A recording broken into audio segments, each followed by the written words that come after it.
Pour évaluer les projets, il est important de se doter de critères équitables et de définitions communes. Vous avez ici un exemple de grille de critères de sélection de projet. Celle-ci vous permet de donner des définitions pour un pointage de 1 à 10 sur plusieurs caractéristiques. Pour vous aider, vous retrouverez ce tableau dans la boîte à outils. Chacune des caractéristiques à évaluer est présentée dans une colonne. L'importance du projet, les données disponibles pour réaliser le projet, le caractère répétitif du projet, la complexité du projet, le temps que prendra le projet à s'implanter et les résultats positifs envisageables. Vous pouvez changer ces critères selon votre contexte organisationnel. Par exemple, vous auriez pu inscrire comme caractéristique impact financier, spécifique, mesurable, satisfaction du client, notoriété, etc. Par la suite, vous pouvez voir que les critères ont une pondération en pourcentage qui varie. C'est pour évaluer les projets. On va donner ainsi plus d'importance à certains critères. Une fois les critères établis et pondérés, on se donne une définition de ce qui représente un 10, un 5 ou un 1. Vous remarquerez que certaines échelles sont inversées. Par exemple, la complexité la moins élevée et les problèmes les plus faciles ont un pointage de 10 parce qu'on veut favoriser ces projets. Même chose pour le temps d'implantation. Les projets rapides sont souhaitables, donc le pointage est 10 pour les projets rapides et 1 pour les projets à long terme. Avec cette grille, vous serez en mesure d'évaluer des projets pour chacun de ces aspects de manière plus uniforme. C'est aussi une feuille que vous pouvez distribuer aux participants d'un atelier. Ici, on évalue chacun des projets sur chacun des critères avec une note de 0 à 10 en fonction de l'impact. Par contre, nous pouvons utiliser une astuce supplémentaire.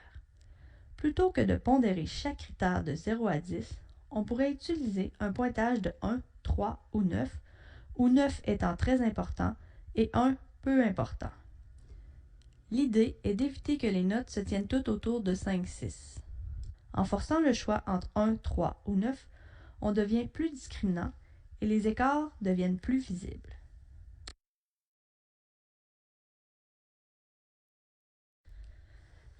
Une fois que vos critères et votre pointage sont définis, vous allez pouvoir évaluer et comparer vos projets dans un tableau comme celui-ci. On appelle ce type de tableau des grilles de décision pondérées.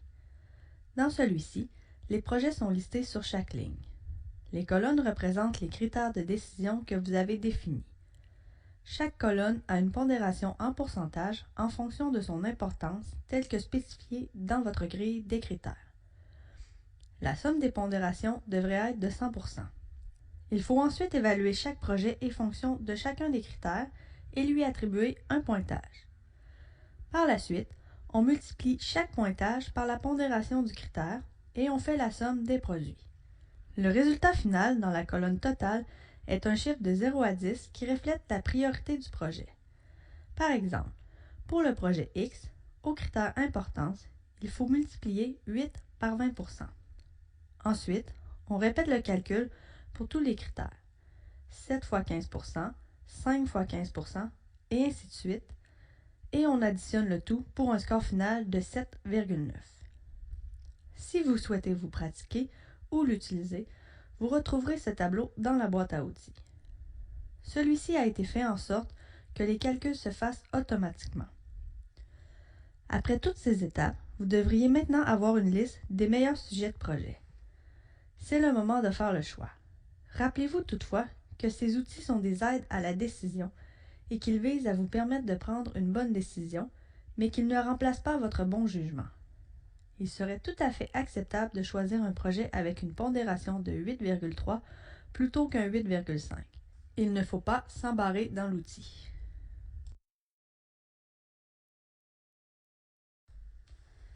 En résumé, la sélection d'un sujet de projet pourrait être définie selon 3 grandes étapes. Ces étapes ne sont pas obligatoires, mais elles faciliteront grandement le choix du projet. Dans un premier temps, il vous faut lister les sujets de projet potentiels.